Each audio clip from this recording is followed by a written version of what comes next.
আসসালামু আলাইকুম। সিসিল ইসলাম BCS preliminary পরীক্ষার আজকে আমরা গণিত বিষয়ের প্রশ্নগুলো সলভ করব। আশা করি আপনারা ভিডিওটি না টেনে শুরু থেকে শেষ পর্যন্ত দেখবেন। চলুন শুরু করি। প্রথম যে প্রশ্নটি ছিল সেটি হচ্ছে, নিচে কোন ভগ্নাংশটি 3/2 হতে বড়? এখানে হচ্ছে 3/2 এর মানটি হচ্ছে 0.66। আবার এখানে হচ্ছে কতে হচ্ছে যে আমি যদি উপরে এবং লব এবং হরকে 2 দিয়ে গুণ করে 50 কে 100 করি, তাহলে সহজে আমি ভাগটা করতে পারি 66, মানে 0.66। খতে এটা যদি আমি ভাগ করি কত, 0.7 সামথিং, আর 30 হচ্ছে 11 দুগুণে 22, 0.72। এটার মান হচ্ছে আবার গতে হচ্ছে 0.60।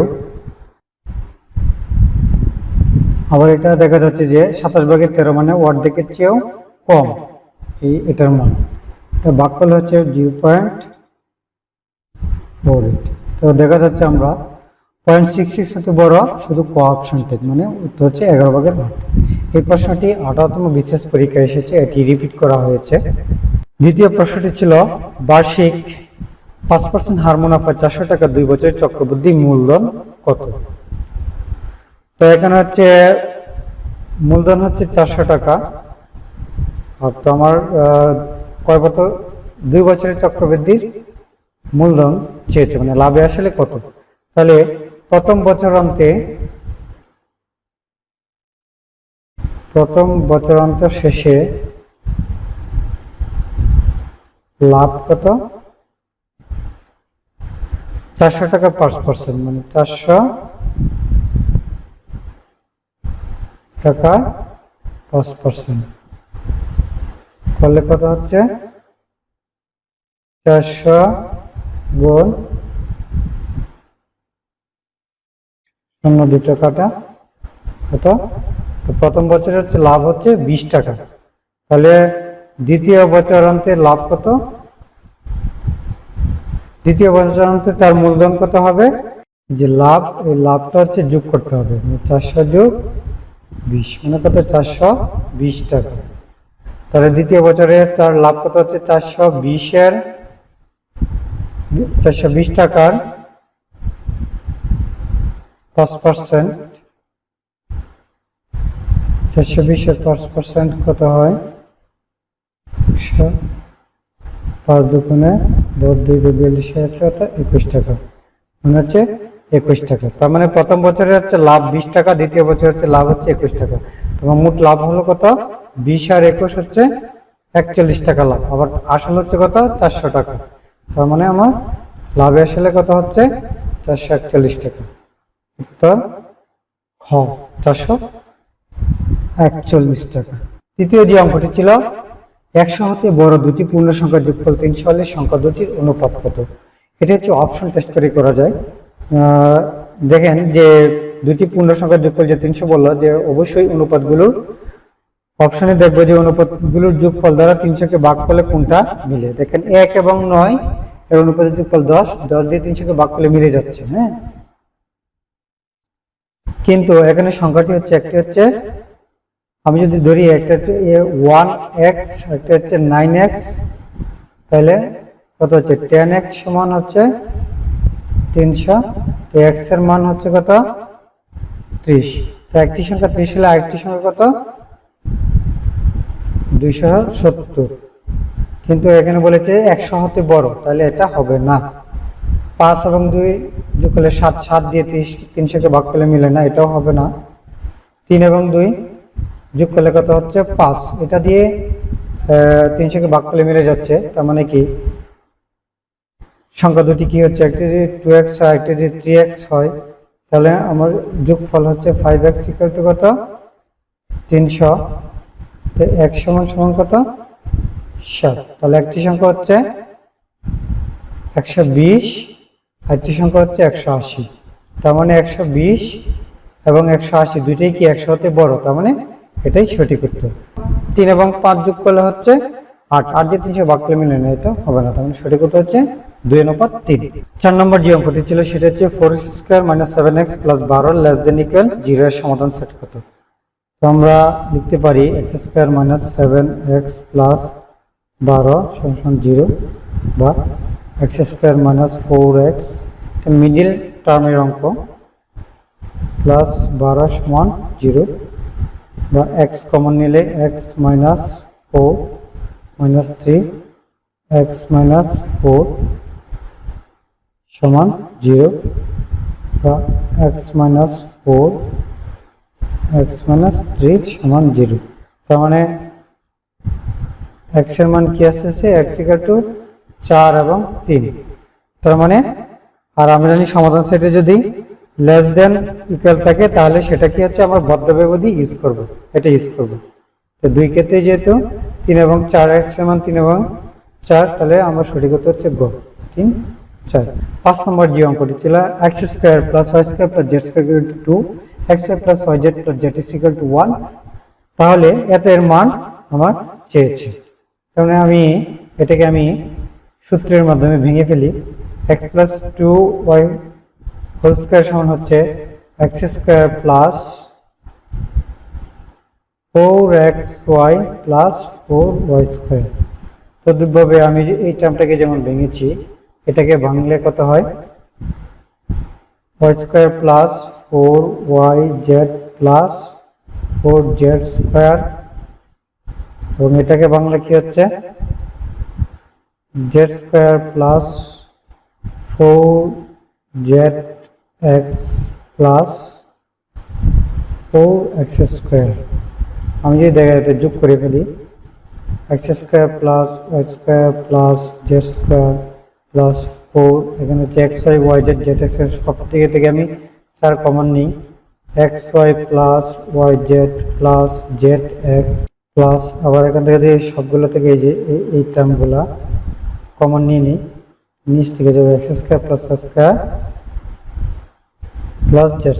তো আমি এখানে যদি মান বসিয়ে দিই, x² + y² + z² মান হচ্ছে এখানে হচ্ছে 2 + 4 * এটার মান হচ্ছে x + yz + zx এর মান হচ্ছে 1 + 4 * 2।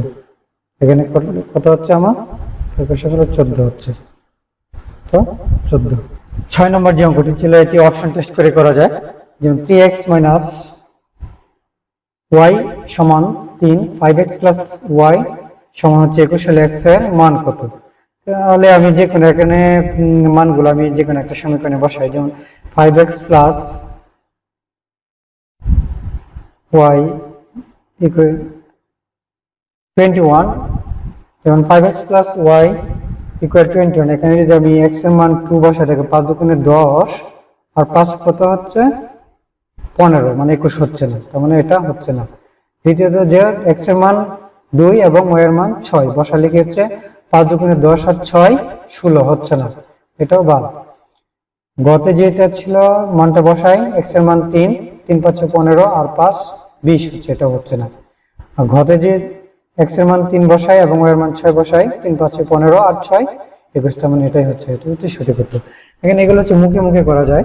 আবার যদি আপনি এগুলো এভাবে করতে পারেন, যে 3x - y = 3, 5x + y = 21, যেহেতু এখানে মাইনাস প্লাস আছে, 8x সমান কি হচ্ছে 21 আর 3 হচ্ছে 24, তাহলে x এর মান কত হচ্ছে 3। যে কোনো একটা সমীকরণে বসিয়ে দেন, তাহলে y এর মান আপনি পেয়ে যাবেন। যেমন আমি এই সমীকরণে x এর মান 3 × 3 = 15, তো y সমান হচ্ছে 6। 7 নম্বর যে অঙ্কটি ছিল 1/2 × 2x - 3 + 1 = 5 হলে x এর মান কত। তাহলে এটাকে আমরা লিখতে পারি 1/2 × 2x - 3 = 5, একে দিয়ে গেলে 1 মানে 4, বা 2x - 3 = 4 দুগুণে কত 8, আর গুণ করে দিলাম, 8কে লেখা যায় 2³ আমরা জানি সূত্র হচ্ছে a⁴x সমান যদি a⁴y হয় তাহলে x সমান y, তাহলে আমরা লিখতে পারি x - 3 সমান 3, তাহলে বা x = কত 3 + 3 মানে হচ্ছে 6। উত্তর হচ্ছে 6। এখন আমরা সূত্র জানি হচ্ছে যদি লগ এ বেস এক্স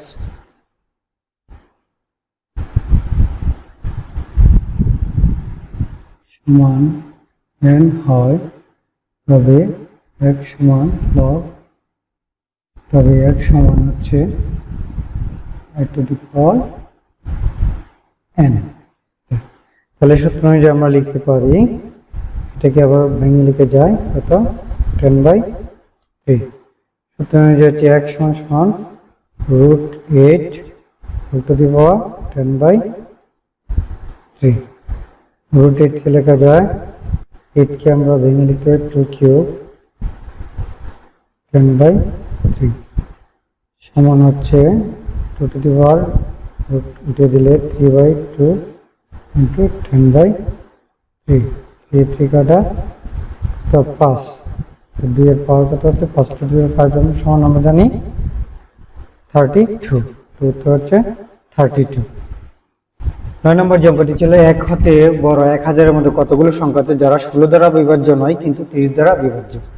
তো আমরা জানি এরকম অঙ্কগুলো আমরা কিভাবে করব, যে 30 দ্বারা যে সমস্ত সংখ্যাগুলো বিভাজ্য 1000-এর মধ্যে, তাহলে 1000-কে আমরা 30 দ্বারা ভাগ করলে কত হচ্ছে 33.something, মানে 33টি সংখ্যা হচ্ছে 30 দ্বারা বিভাজ্য। এখন প্রশ্ন হচ্ছে যে 16 দ্বারা বিভাজ্য নয় কিন্তু 30 দ্বারা বিভাজ্য এরকম সংখ্যাগুলো, তাহলে কি আমাকে বাদ দিতে হবে। যে 16 দ্বারা বিভাজ্য নয় নিয়ে আমি আগে আলোচনা করব না, এটা কনফিউজ করার জন্য দিয়েছি। আমি হচ্ছে দেখবো যে 16 এবং 30 দ্বারা বিভাজ্য এরকম সংখ্যা কি কি আছে। তাহলে 16 এবং 30-এর আমার লসাগু বের করতে হবে, 8 15 যেটা আর জানা, 15 থেকে 30 লসাগু হচ্ছে 240। তার মানে 240 যেটা লসাগু, তাহলে 1000-এর মধ্যে এরকম কতগুলো সংখ্যা আছে যেগুলো 240 দ্বারা বিভাজ্য, 4.something, মানে 4টি সংখ্যা হচ্ছে কি 240 দ্বারা বিভাজ্য। তাহলে আমরা কি করব, 33 থেকে আমরা এই 4টি সংখ্যা বাদ দিয়ে দিব, তাহলে কয়টি হয় 29টি। অপশনে এখানে কোনোটি 29টি নেই, এখানে প্রশ্নটি ভুল উত্তরগুলো অপশনে সঠিক উত্তর দেওয়া হয়নি, তাহলে সঠিক উত্তর হচ্ছে 29টি সংখ্যা। 10 নম্বর, একটি সিলিন্ডারের বৃত্তীয় তলের ব্যাসার্ধ 2 সেন্টিমিটার এবং উচ্চতা 6 সেন্টিমিটার হলে উহার তলগুলো মোট ক্ষেত্রফল কত। এখানে এই অঙ্কটা হচ্ছে সূত্র বেস এসেছে। আমরা জানি সিলিন্ডার বা বেলন একই জিনিস, তা বেলনের সমগ্র বা সিলিন্ডার সমগ্র তলের ক্ষেত্রফলের সূত্র হচ্ছে 2πr × r + h। এখানে r এর মান হচ্ছে 2, h এর মান হচ্ছে 6। তো আমি এখানে সূত্রের মান বসিয়ে দিই, 2π × r এর মান হচ্ছে 2, আর এখানে 2 আর 6 যোগ করলে হচ্ছে 8, গুণ করলে 6 2 8, 8 2 16, 16 2 32 পাই তো বর্গ সেন্টিমিটার। তাহলে উত্তর হচ্ছে খ। 11 নম্বর অঙ্কটি হচ্ছে, কোন একটি ত্রিভুজে দুইটি কোণের পরিমাণ 28 ডিগ্রি ও 62 ডিগ্রি, ত্রিভুজটি কোন ধরনের। আমরা জানি ত্রিভুজের 3টি কোণের সমষ্টি হচ্ছে 180 ডিগ্রি। এখানে দুইটি কোণ দেওয়া আছে, দুইটি কোণের যোগ করলে 28 ডিগ্রি এবং 62 ডিগ্রি যোগ করলে হচ্ছে কত 90 ডিগ্রি। তার মানে 180 থেকে যদি আমি 90 বাদ দিই অর্থাৎ 90, তার মানে আরেকটি কোণ হচ্ছে 90 ডিগ্রি। তা আমরা জানি ত্রিভুজের কোনো একটি কোণের পরিমাণ 90 ডিগ্রি, তাহলে সেটি কি সমকোণী ত্রিভুজ, তাহলে এটা হচ্ছে সমকোণী ত্রিভুজ। 12 4 সেন্টিমিটার বাহুবিশিষ্ট বর্গক্ষেত্র পরিলিখিত বৃত্তের ক্ষেত্রফল কত। দেখেন এটি হচ্ছে 4 সেন্টিমিটার বাহু বিশিষ্ট বর্গক্ষেত্রে একটা বৃত্ত, এখানে হচ্ছে 4 সেন্টিমিটার হচ্ছে বর্গক্ষেত্র,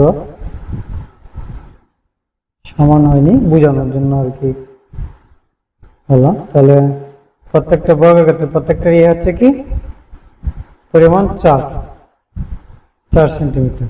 তাহলে আমি যদি কর্ণের দৈর্ঘ্যের পাই তাহলে আমরা কি বৃত্তের ক্ষেত্রফলটা বের করতে পারবো। তো আমরা জানি বর্গক্ষেত্রের কর্ণের দৈর্ঘ্যের সূত্র হচ্ছে সমান √2, এখানে হচ্ছে বাহুর পরিমাণ বর্গক্ষেত্র, তাহলে বাহুর পরিমাণ 4 মানে 4√2 মানে কর্ণের দৈর্ঘ্য, এটা কর্ণ।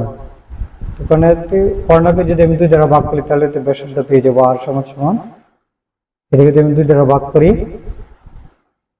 4√2 কে যদি আমি 2 দ্বারা ভাগ করি কত 2√2, r এর মান 2√2। আবার আমরা জানি বৃত্তের ক্ষেত্রফল হচ্ছে পাই r স্কয়ার। আমি এখানে মান বসিয়ে দিই, r এর মান হচ্ছে 2√2 স্কয়ার মানে কত 2 দুগুণে 4 আর যদি 4 দুগুণে 8 পাই, মানে 8 পাই বর্গ সেন্টিমিটার। কণিক শব্দটি অক্ষরগুলো নিয়ে গঠিত বিন্যাস সংখ্যা। দেখেন কণিক শব্দটিতে মোট বর্ণ আছে হচ্ছে 5টি, আবার এর মধ্যে সি আছে হচ্ছে কয়টা 2টা। তো 5টি বর্ণ নিয়ে গঠিত বিন্যাস সংখ্যা হচ্ছে ফ্যাক্টরিয়াল 5। আমরা জানি যদি কোনো বর্ণ যদি রিপিট হয় তাহলে ফ্যাক্টরিয়াল দ্বারা যতবার রিপিট হয় ভাগ করতে হবে। এখানে সি হচ্ছে 2 বার, লিখি ফ্যাক্টরিয়াল 2 দ্বারা ভাগ করবে, তাহলে কি ফ্যাক্টরিয়াল 5 এর মান হচ্ছে 5 4 3 2 1। ফ্যাক্টরিয়াল 2 কে লেখা যায় 2 × 1, তার মানে 2 2 কাটা 4 5 20, 3 20 কত 60, তাহলে সঠিক উত্তর হচ্ছে 60। 14 নম্বর যে অঙ্কটি ছিল, যদি a সমান x such that x হলো 5 এবং 7 দ্বারা বিভাজ্য এবং x এ লেস দেন 150 হয় তবে p এর উপাদান সংখ্যা কত? তার মানে এখানে হচ্ছে আমি বের করবো a এর মোট উপাদান সংখ্যা কত। হ্যাঁ, এখানে সমীকরণটা যেটা দেওয়া আছে x লেস দেন 150, তার মানে x তা অবশ্যই 5 এবং 7 দ্বারা বিভাজ্য হতে হবে। তো 5 এবং 7 দ্বারা বিভাজ্য যদি হতে হয় তাহলে 5 এবং 7 এর লসাগু হচ্ছে 35। তাহলে 35 দ্বারা বিভাজ্য হয় 150 এর নিচে এরকম সংখ্যাগুলো কি কি? তো 35 আছে, 35 দুগুণে হচ্ছে 70, 105 আর হচ্ছে 140, কত 4টি। তার মানে এখানে হচ্ছে x এর মান হচ্ছে 4, মানে এর উপাদান সংখ্যা 4টি। আমরা জানি যদি উপাদান সংখ্যা যদি জানা যায় তাহলে আমরা পাওয়ার সেটের উপাদান সদস্য সংখ্যা বের করতে পারবো। তাহলে এখানে পাওয়ার সেটের সদস্য সংখ্যা অবশ্যই 2 টু দি পাওয়ার n যে সূত্রটি সেটা কি পালন করবে। এখানে 2 টু দি পাওয়ার হচ্ছে a এর উপাদান সংখ্যা, মানে হচ্ছে n সমান হচ্ছে x আর কি, 2 টু দি পাওয়ার 4 সমান হচ্ছে 16, তাহলে p অফ এর উপাদান সংখ্যা 16। সর্বশেষ যে অঙ্কটি ছিল এটা আপনার সম্ভাবনা থেকে ছিল, প্রবাবিলিটির অঙ্ক। একটি তলিতে 5টি নীল, 10টি সাদা, 20টি কালো বল আছে। দৈবচরণের মাধ্যমে একটি বল তুললে সেটি সাদা নেওয়ার সম্ভাবনা কত? সর্বমোট বলের সংখ্যা হচ্ছে 5 10 15 আর 20 হচ্ছে 35টি। তাহলে সমগ্র আমরা জানি প্রবাবিলিটি সূত্র অনুযায়ী প্রবাবিলিটি হচ্ছে সমগ্র সম্ভাব্য ফলাফল হচ্ছে এখানে হচ্ছে 35টি।